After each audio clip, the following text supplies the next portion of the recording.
내가 이르노니 너희는 성령을 따라 행하라. 그리하면 육체의 욕심을 이루지 아니하리라. 육체의 소욕은 성령을 거스르고 성령은 육체를 거스르나니 이 둘이 서로 대적하므로 너희가 원하는 것을 하지 못하게 하려 함이니라. 너희가 만일 성령의 인도하시는 바가 되면 율법 아래 있지 아니하리라. 아멘. 옆 사람에게 한 번 더 축복합시다. 우리는 천국에서 다시 볼 사이입니다. 여러분 아낌없이 축복하고 뜨겁게 사랑하시기를 축복합니다. 여기 칼럼을 보면 뭐 정리한 겁니다. 뭐 제가 썼다기보다 김성일의 길과 황윤길의 길. 정찬현 생각나지? 너 근데 이 이야기 미리 원래 알고 있었어? 아주 그냥 정찬현 딱 듣자마자 그 얘기 저 알아요 그러더니만 그냥 백과사전도 읽지 않고 아주 술술술 이야기를 잘 하더라고요. 이 누구냐면 조선통신사로 갔던 사람들인데 이 사람들이 1590년, 그러니까 1592년에 임진왜란이 일어났거든요. 근데 이제 조선이 이렇게 봐도 이상한 거예요. 이 외가 낌새가 이상한 거예요. 그래가지고 조선통신사를 보내면서 야 지금 쟤네들 지금 이제 행동이 수상하니까 이제 잘 살피고 와라 했어요. 그래서 읽어보시면 알겠지만 황윤길이 통신정사 그리고 부가 김성일 이렇게 갔어요. 근데 여러분들이 뭐 검색해보거나 이제 백과사전 찾아보시면 김성일이 화려해요. 이황의 수제자요, 또 성균관 출신이요, 그리고 뭐 정치력이나 행정력이 워낙 탁월해서 이 내용이 참 깁니다. 많아요. 업적이. 황윤길은 뭐 탁월하긴 했던 것 같은데 뭐 학자적인 이런 소양은 없는 것 같고 다만 이제 행정가로서 뭐 어떤 목사 이러잖아요. 부사, 목사 이제 그런 지역 관리로서 그 업적을 쌓다가 나중에 이제 출세를 해서 병조로 이렇게 들어와서 조정을 섬긴 사람인데 여러분들도 어렴풋이 아는 것처럼 황윤길은 전쟁을 대비해야 된다라고 보고를 했고 김성일은 전쟁 안 일어난다라고 보고를 했어요. 둘 다 탁월한 사람인데 황윤길은 정확하게 흐름을 읽었고 김성일은 흐름을 못 읽은 거죠. 그러니까 김성일은 왜 그랬는지 모르겠는데 자료를 통해서 보면은 전쟁을 대비하자라고 하면 뭐 아무래도 이제 뭐 내수가 안 좋아지거나 또는 뭐 오늘로 말하면 수출에 타격이 있거나 그럴까 봐서 이제 민심이 흉흉해지지 않게 하려고 똑같은 걸 보고 왔는데 김성일은 전쟁이 안 일어난다. 왜는 지금 전쟁을 일으킬 의향이 없다. 뭐 이렇게 보고를 했고 황윤길은 아니다. 심상치 않다. 쟤네들 전쟁 준비하고 있다. 우리 준비해야 된다. 해가지고 이 통신사가 이제 시모노세키를 통해서 쭉 이제 에도까지 가는데 그 가는 길 중에 대마도를 거쳐가나 봐요. 대마도도 이제 뭐 일본이 지배했잖아요. 그래가지고 대마도를 지나오면서 거기 있는 다이묘에게 권총이 아니라 조총을 받아가지고 이게 그 증거다. 얘네들이 지금 이런 무기를 사용하고 있다고 선조에게 보고까지 했는데 선조가 무시를 해버린 거죠. 그래서 이 조총을 실험도 안 해보고 연구도 안 해보고 그냥 창고에 처박아 버린 거예요. 그리고 딱 2년 뒤에 임진왜란이 일어나서 어제 우리 아이들하고 이제 얘네들이 갈 때가 그 이제 뭐 나고야 조야토라고 해가지고 그 조선 출병지, 그러니까 왜군 출병지를 갈 거예요. 그러니까 우리나라의 아픔이죠. 그래서 7년 동안 이 임진왜란이 일어날 때 얼마나 심각하게 우리나라가 피해를 입었는가. 뭐 사상자뿐만이 아니라 문화재도 약탈되고 기술도 약탈당하고 뭐 이런 일들. 그래서 가장 뼈아픈 게 뭐냐면 유럽에 가면 도자기의 나라가 일본으로 알려져 있다는 거예요. 왜냐하면 중세시대 때 임진왜란 후에 우리나라 이 사기장들을 죄다 끌고 가가지고 이제 우리 아이들이 하기시라고 사가시라고 해가지고 2, 3평 그 잡혀간 사기장 중에 2, 3평씨가 있어요. 이 사람이 지금은 일본에서 신으로 추앙을 받는 사람입니다. 도자기의 신. 그래서 그 2, 3평의 마을에 가면 신사를 세웠는데 거기에 2, 3평이 이제 물론 조각이지만 이렇게 딱 앉아 있어서 매해마다 제를 올린대요. 그 정도로 그러니까 일본이 이제 존경을 하는 거죠. 우리나라 선조인데도 불구하고. 그래서 그 아이들하고 연구한 내용을 보니까 100년 동안, 그러니까 임진왜란 후에 1600년부터 1700년 때까지 일본이 유럽에 수출한 자기가 120만 점이래요. 그러니까 다 그거 우리 조상들이 가서 포로로 끌려가지고 만들어줘서 판 거예요. 이제 아이들이 가서 직접 보면은 아 이렇게 했구나를 이제 알 수 있을 텐데, 이게 원래 우리나라 거라. 도자기의 나라가 임진왜란 전까지 명하고 조선인데, 사실 조선이 도자기의 나라가 됐어야 되는데 이런 임진왜란 전쟁을 잘 대비하지 못해서 이렇게 기회를 뺏기고 또 기술도 뺏기고 이렇게 돼버렸다는 거죠. 그런데 이런 모든 일들이 말하자면 지도자의 선택에 달려있다. 그래서 자, 주말 캠프 너희들은 매일마다 나는 황윤길의 길을 갈 것이냐, 김성일의 길을 갈 것이냐. 어제 임여원 집에 돌아가서 김성일의 길을 갔어, 황윤길의 길을 갔어? 자, 임여성 뒤에 강희샘 더운데 왜 안대를 썼냐? 눈이 아파? 근데 왜 안대를 썼어요? 아, 치료 중이구나. 아, 그래? 너는 황윤길의 길을 갔어, 김성일의 길을 갔어? 그러니까 너희들이 이런 생각을 해야 된다고. 너희들이 수의적 사고를 하고 책을 읽고 또 너희들이 부모님께 순종하는 이런 일들이 황윤길의 길이 될 수도 있고 김성일의 길이 될 수도 있단 말이지. 그게 예수님을 믿는 믿음이요. 그러니까 너희들이 수의적 사고도 안 하고 성경도 안 읽고 그냥 내가 좋아하는 일만 해. 그러면 그것이 전쟁을 대비하지 못하는 그런 일처럼 일파만파로 하나님 나라에 참 큰 근심거리가 된단 말이에요. 그런데 너희들이 황윤길처럼 흐름을 잘 읽고, 아, 지금 내가 해야 될 일이 이거구나, 내가 지금 해야 될 이 결정이 이런 것이구나 라고 해서 선택을 할 때, 만약에 황윤길이 보고한 거를 선조가 받아들여서 전쟁을 대비하고 했으면 7년 동안 전쟁도 안 일어났을 거고, 도자기 기술도 안 뺏겼을 거고, 우리나라에서 책 10만 권도 유출이 안 됐을 거고. 그리고 저는 새롭게 한 사실인데, 우리 경철 집사님 별명이 선비거든요. 선비. 임진왜란 때 선비를 잡아오라고 그랬대요, 도요토미 히데요시가. 왜? 일본에 학자가 없으니까. 그러니까 정경철 집사님이 600년 전에 태어났으면 큰일 날 뻔했어. 그냥 어디 모르게 저기 일본에 끌려가서 그냥, 그죠? 그냥 지식 노예가 됐을 거 아닙니까? 근데 다행히 하나님께서 500년 뒤에 태어나게 하셔가지고 선비로 당당하게 살 수 있게 하셨는데, 참 우리나라의 아픔이죠. 근데 이런 것들이 지도자의 선택에 달려있다. 우리 믿음으로 늘 선택하는 은혜가 있기를 축복합니다. 아, 정찬 의원이요, 전혀 자기랑 상관이 없는데 어제 우리 이제 앨런 등산 가는 거를 딱 듣더니 자기도 가고 싶다는 거예요. 그런 게 김성일의 선택이야. 아니 황윤길의 선택이야. 헷갈렸다. 가다가 혹시 그냥 중간에 내려오더라도 아주 훌륭한 선택을 했어요. 자, 우리가 오늘 계속 교회됨 40일 하면서 영적 사고를 한다. 이게 뭐냐면, 이 교회됨 40일에 이제 모토가 있는데, 강을 건너는 크로스 리버란 말이에요. 왜 그러냐면, 이스라엘 백성들이 가나안 땅 정복하지 않습니까? 가나안 땅을 정복하는데 왜 하나님께서 요단강을 홍해처럼 가르시고 건너게 하셨는가? 이게 되게 중요하거든요. 그러니까 홍해를 가르고 건넌 것은 속량하시는 거고, 요단강을 가르고 건너게 하신 것은 정복을 위한 것인데, 그런데 여러분, 그냥 이스라엘 백성들이 총과 칼로 싸우는 게 아니잖아요. 영적으로 싸우는 거잖아요. 그러니까 먼저 영적 판도를 딱 장악을 하고, 그리고서 이제 뭐 아이성이나 뭐 기브온 거민이나 또 여러 이제 그 여리고의 도시들과 이제 전쟁을 하는 거죠.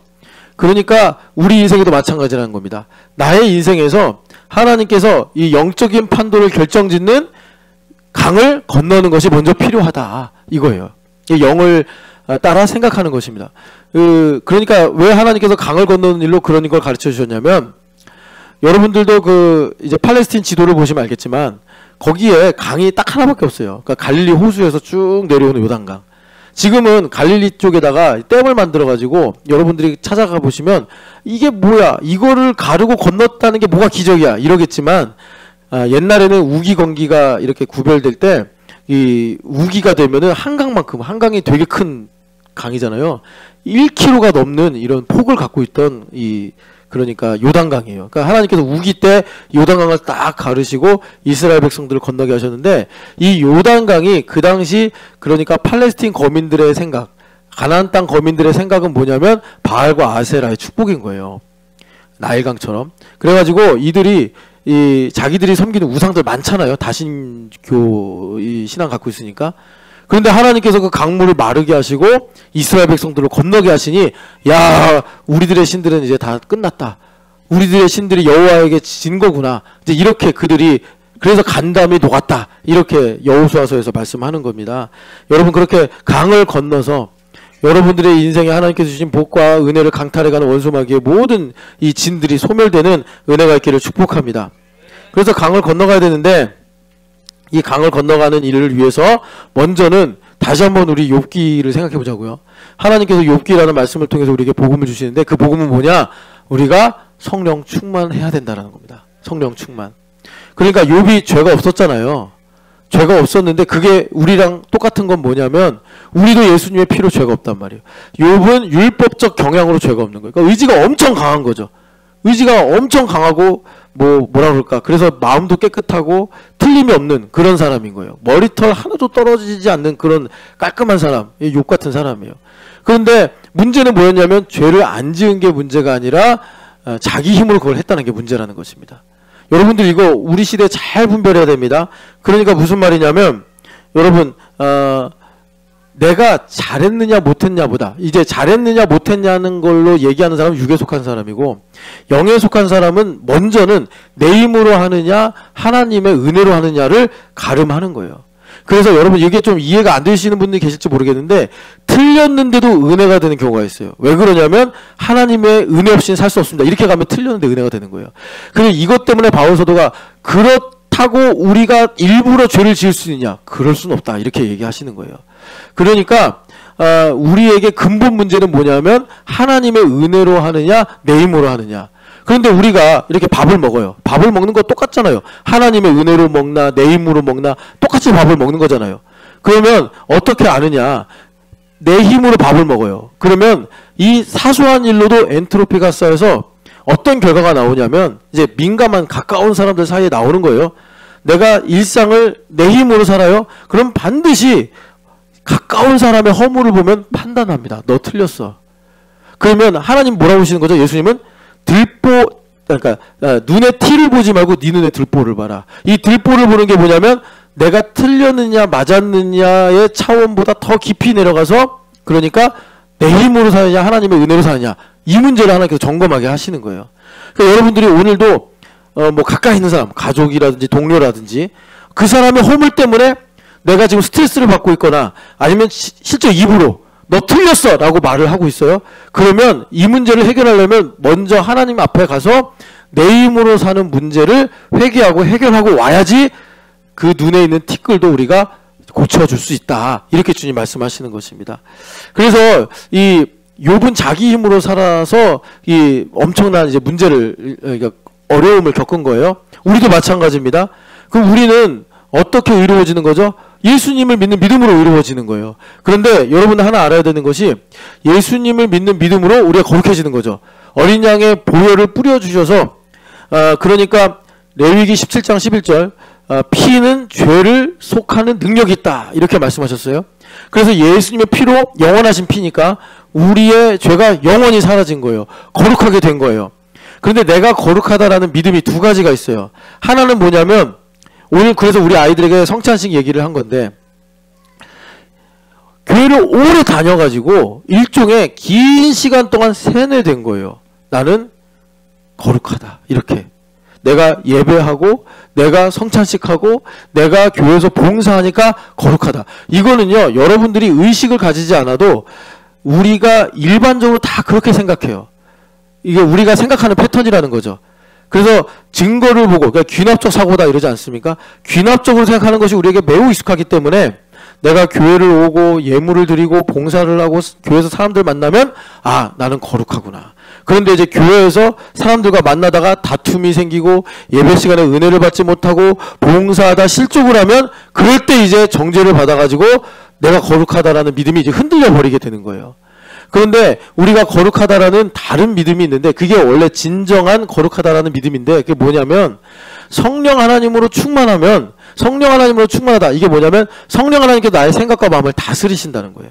이거를 엘리후가 욥이 하도 하나님 말씀에 대해서 못 알아들으니까 전능자의 숨결로 지혜를 주시는 거 아니냐 이렇게 이제 말씀을 한 거예요. 그래서 성령 하나님으로 충만하면 성령 하나님께서 나의 생각과 마음을 다스려 주셔서 내가 알고 경험한 것 이상의 하나님의 뜻을 깨닫게 하십니다. 그렇게 되면 우리 안에 내가 분명히 연약하고 불완전함에도 불구하고 거룩하다라는, 그러니까 made in heaven, made in God, 하나님께서 만들어주신 믿음이 나에게 와요. 이게 진짜 거룩하다는 믿음이에요. 그래서 그 믿음을 가지고 살아갈 때 잘하나 못하나 옳으나 틀리나 이 모든 것을 가지고 하나님의 뜻이 무엇인지를 내가 깨닫고 보게 되는 것입니다. 그래서 이렇게 하나님의 뜻이 무엇인지를 보는 사람은 빛과 어둠이 일반이다. 다시 말해서 살리는 생명의 말을 입으로 하게 되어 있다라는 거예요.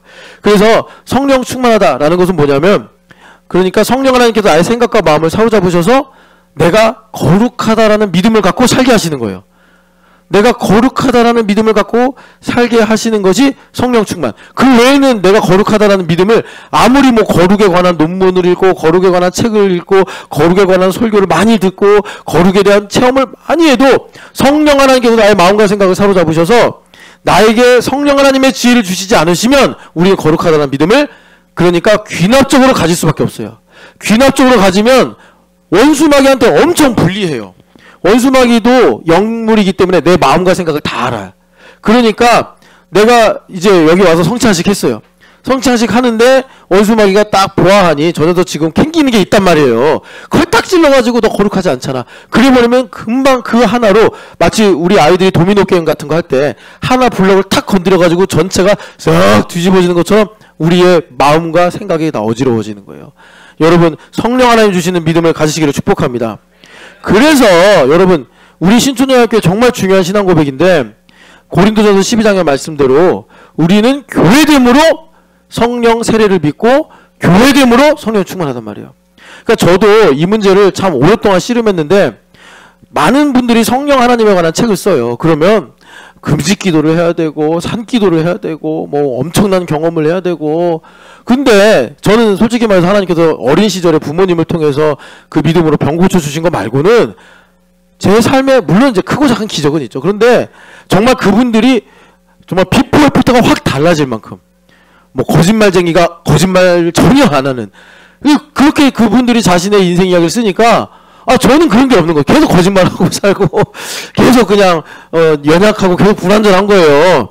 그러니까 결국에는 나 구원 안 받았나? 막 이런 생각도 해보고, 나는 구원은 받았는데 성령 세례 안 받았나? 막 이상한 이런 또 이제 내용으로 헷갈리고 막 이랬었어요. 그런데 참 여러분들에게 신촌연합교회가 어떤지 모르겠는데 저는 목사이지만 신촌연합교회가 된 게 너무 감사해요. 왜냐면 하나님께서 제가 그렇게 애쓰고 씨름하던 문제에 대한 답을 주셨으니까. 지금 이 순간 옆에 있는 사람을 여러분들이 약간 타의로 혹은 100% 자원하는 마음으로 정말 이분을 예수 그리스도로 여러분들이 감사하고 기뻐할 수 있으면 여러분 성령 충만한 거예요. 성령 충만을 공급받는 거예요. 당신은 성령 충만합니다. 옆 사람에게 축복합시다. 성령 충만하십니다.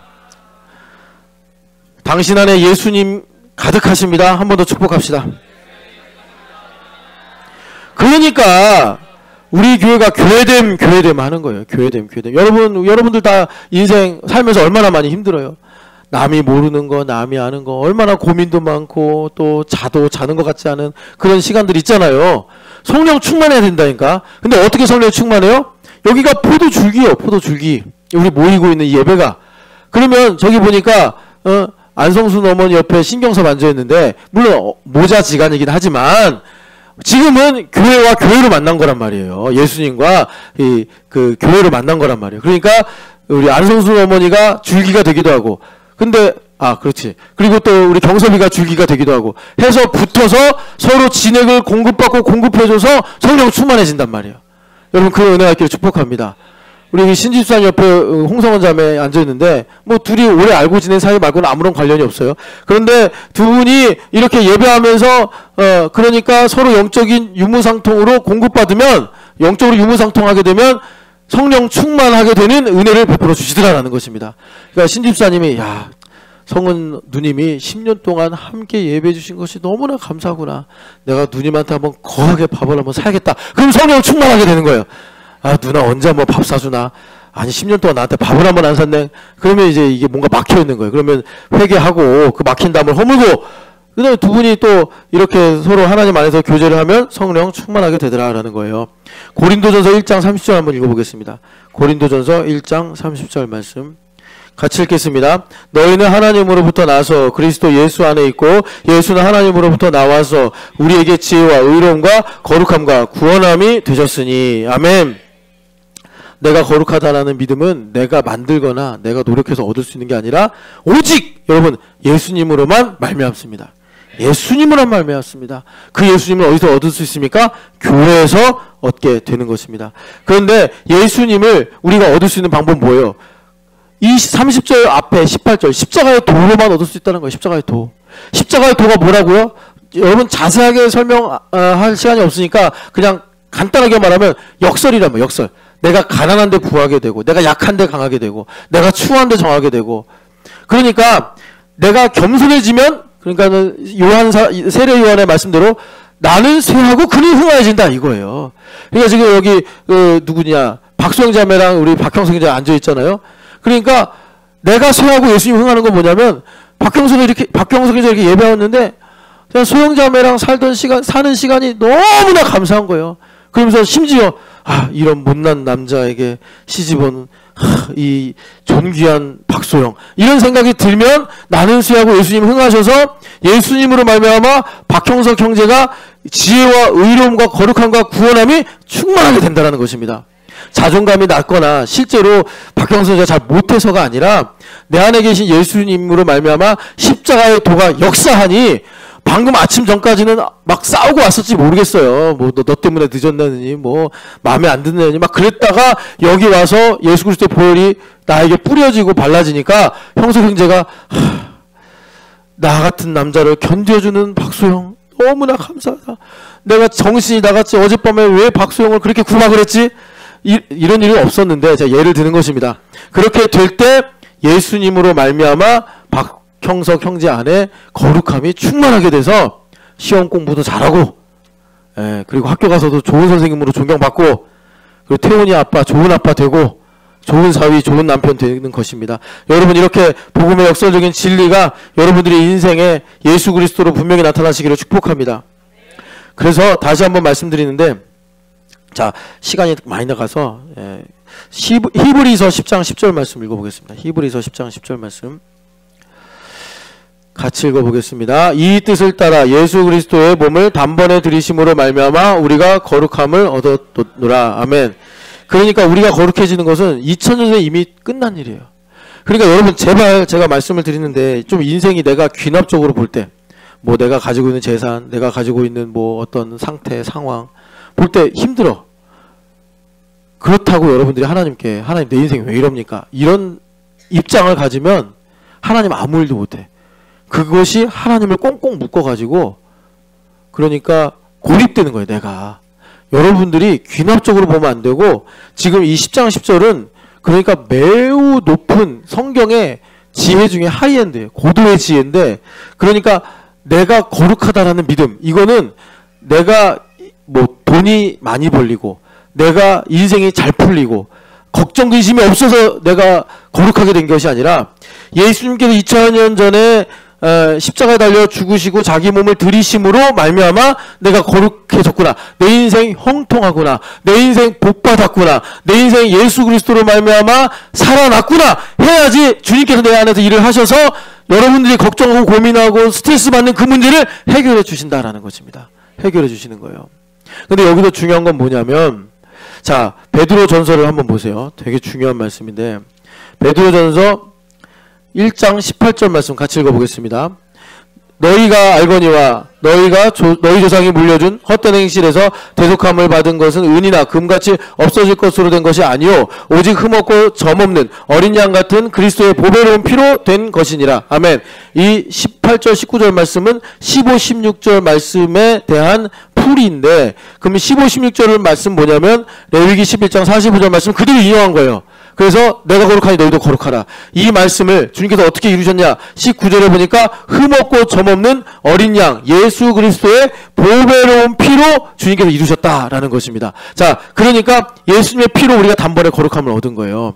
그러면 문제는 뭐냐면 이 보배로운 피를 내가 얼마나 보배롭게 여기느냐.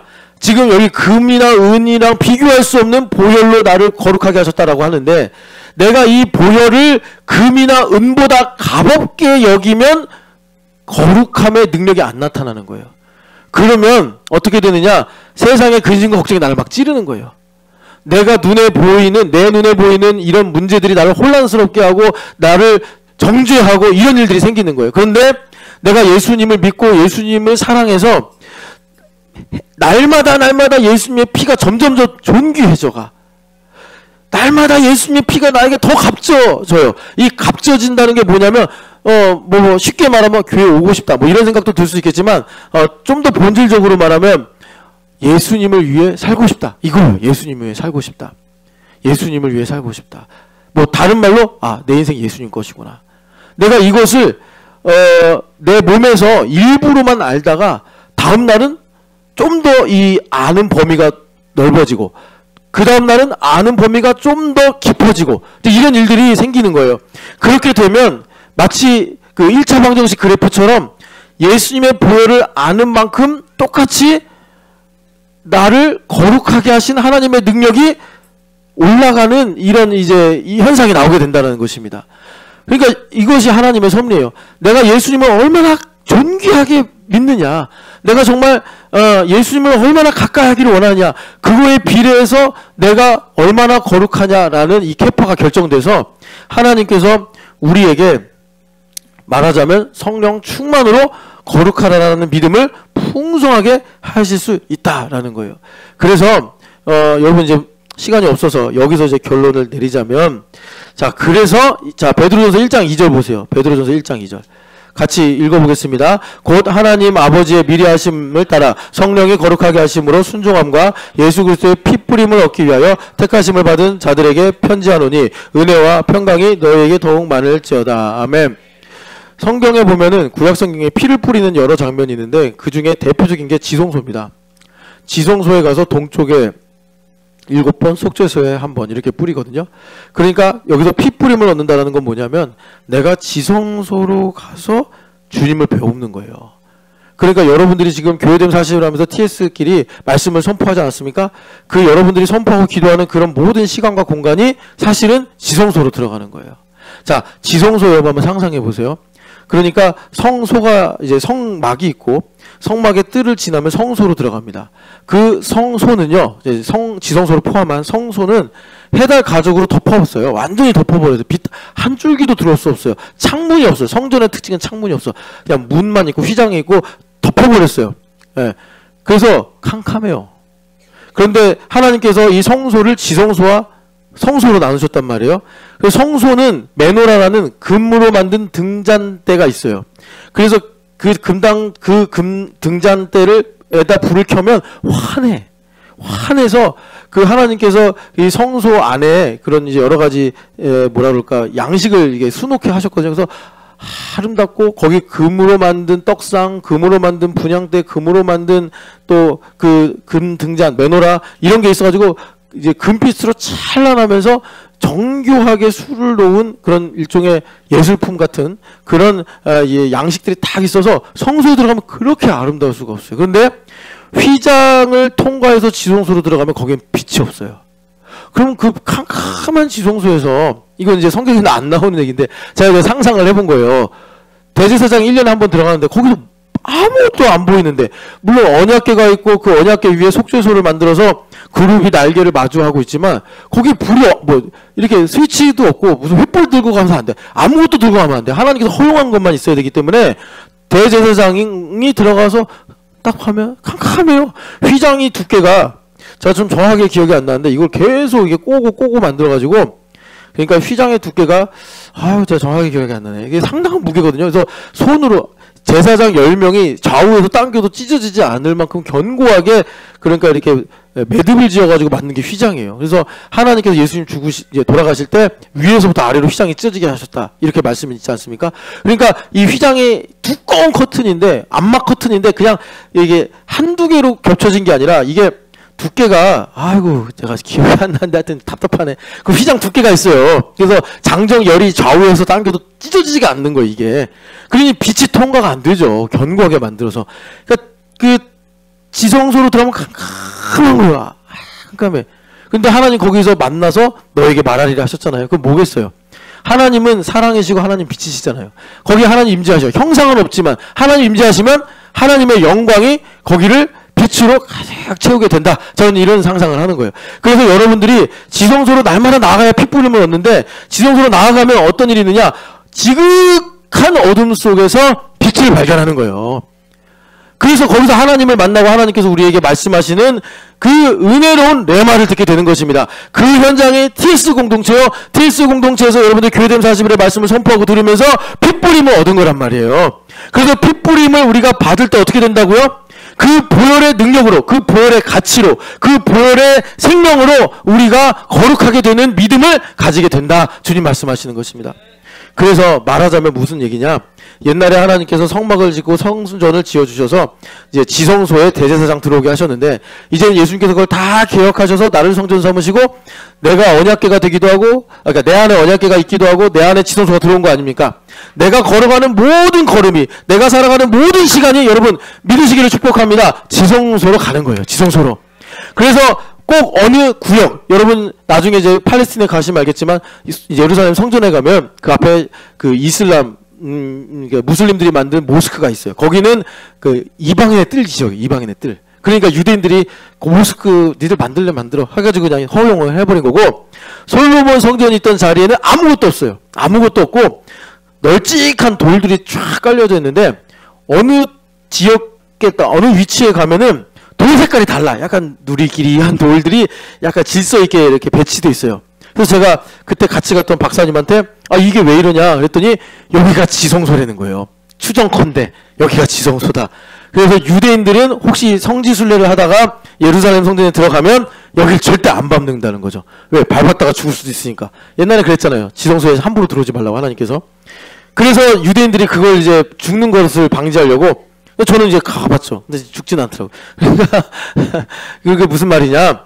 지성소는 그렇게 하나님께서 정해놓은 위치에 있는 것이 아니라 나와 동행하시는 예수님을 모시고 살면 내가 살아가는 뭐 버스 아닐 수도 있고 운전하는 운전대일 수도 있고 여러분들이 기도하는 골방일 수도 있고 여러분들이 자녀들과 함께 식사하는 그 자리가 지성소가 될 수 있다는 것입니다. 그래서 주님께서 피 뿌려 주셔서 우리로 거룩하게 하시고 우리는 날마다 그 피 뿌림을 얻기 위하여 지성소로 나아가야 된다. 그래서 그 피 뿌림을 얻을 때 우리가 성령 하나님으로 충만해져서 여러분들이 돈이 없어도 건강이 없어도 마음이 슬퍼도 내가 보는 환경이 너무나 힘들고 어려워도 제일 먼저 첫 단추가 뭐예요? 나는 거룩하다. 여기서부터 모든 판단, 모든 사고, 모든 행동, 모든 호불호가 시작이 되는 것입니다. 거룩하다라는 믿음을 핏부림으로 얻으시기를 축복합니다. 그래서 우리가 거룩하다라는 믿음이 없으면 어떻게 되느냐? 하나님께서 이게 시간은 없고 그 하나님께서 우리에게 여러분 만약에 내가 이제 10년 신촌중학교를 다녔어요. 그러면 하나님께서 이런 시간을 절대로 가볍게 생각하지 않으십니다. 그러니까 그걸 은혜 받은 걸로 하나님 아신다고요. 은혜를 받은 걸로. 그런데 내가 하나님께 받은 은혜가 있는데 그 캐파만큼 내가 거룩하다는 믿음이 없으면 그 부족한 만큼 내가 내 힘으로 살아가는 문제가 생기는 거예요. 그럼 욥기에 나오는 것처럼 내가 저주를 받거나 재앙을 받는다는 게 아니라 내가 그러니까 고난을 통해서 진리를 배울 수밖에 없는 상황이 되고 만다라는 것입니다. 여러분 이해가 되십니까? 내 힘으로 사는 문제가 그러니까 나에게 이 성령 충만하지 않은 일로 인해서 성령 충만하니까 성령 하나님이 한 3분의 2 정도 채워진 거겠죠. 그래서 3분의 1은 그러니까 내 생각, 내가 좋아하는 걸 위해서 내 하고 싶은 대로 사는 거예요. 그럼 이 3분의 1을 하나님께서 가만히 두시냐? 절대 가만히 두실 수 없다는 거예요. 욥처럼 원수마귀가 와서 정죄를 하니까 제가 만약에 3분의 2만 성령 충만하고 3분의 1은 내 맘대로 살아요. 그러면 원수마귀가 와서 하나님께 내놓으라고 한다고. 제 3분의 1은 지 맘대로 지 힘으로 살고 있지 않냐고. 그럼 하나님께서 공의 하나님이시기 때문에 내줄 수밖에 없어요. 욥기의 말씀에 의하면. 그러면 그런 모든 일을 통해서 내가 고난으로 눈으로 귀로 듣다가 눈으로 배웁니다. 회개하는 지점까지 가야 된단 말이에요. 그러니까 내가 성령 하나님으로 충만해야지 내가 거룩하구나 해서 은혜로 살아가게 되는데 내가 거룩하다라는 생각이 한 3분의 2 정도만 있고 3분의 1은 그냥 내 힘으로 욥처럼 사는 거예요. 그러면 이 일로 인해서 나의 삶에 그러니까 이제 고난을 통해서 회개하고 하나님을 믿고 하나님의 뜻을 발견하는 그런 일들이 생기더라라는 것입니다. 그래서 정리를 하면 이렇습니다. 성령의 사람이 있고 예수님 믿는 사람 중에 성령의 사람이 있고 신념으로 사는 그리스도인이 있어요. 성령의 사람은 어떤 사람이냐면 예수님을 위해 사는 사람이에요. 예수님을 위해 사는 사람. 그러니까 진춘 목사님은 지금 40이 좀 넘었잖아요. 어려서부터 교회 다녔고 신학교도 나왔고 당연히 캐파가 크죠. 우리 보배도 이제 예수님 믿고 산지 한 10살인가? 9살? 9살이잖아. 그지? 9살. 그렇지. 아유 그래. 근데 이제 같은 학년이니까 친구야. 너 뭐라고 하지 마. 근데 보배는 9살만큼의 9년의 캐파가 있어요. 그러니까 얘는 목사님이 등산 가자 그럼 네 하면 얘는 성령 충만한 거예요. 근데 김진춘 목사님은 등산 가자 네 한다고 성령 충만하지 않다고. 그러니까 이분은 삶이 더 복잡하고 캐파가 크기 때문에 하나님께서 더 깊이 있는 성령 충만을 요구하신다라는 것입니다. 그래서 보배가 예수님을 위해 사는 크기하고 당연히 김 목사님이 예수님을 위해 사는 크기하고 다르죠. 그래서 하나님께서 우리에게 예수님을 위해 사는 그리스도인은 어떤 인생을 사느냐? 기도와 성찰의 삶을 살게 된다. 그냥 제가 설명 안 하고 읽어만 드리겠습니다. 기도와 성찰의 삶을 산다는 건 뭐냐? 심판을 이기는 긍휼로 살아가게 된다는 거예요. 이 말씀이 야고보서 2장에 나와 있는 말씀인데 심판을 이기는 긍휼로 산다는 건 뭐냐면 여러분 이겁니다. 그러니까 나에게 적용할 때는 하나님께서 채찍과 같이 따가운 말씀하실 때 아멘 하고 듣는 거예요. 이것이 심판을 이기는 긍휼로 살아가는 성령의 사람이에요. 그런데 타인의 문제를 대할 때는 정죄가 아니라 사랑과 자비로 나가게 되는 거예요. 이게 심판을 이기는 긍휼로 살아가는 사람입니다. 이것이 예수님을 위해 사는 사람이요 성령의 사람으로 사는 거예요. 성령 하나님으로 충만해서 거룩한 내가 정말 거룩하다. 난 단번에 영원히 거룩하게 됐다라는 믿음을 가지고 있으면 심판을 이기는 긍휼로 살아가게 됩니다. 그런데 신념을 갖고 살아가는 그리스도인은 어떻게 되냐?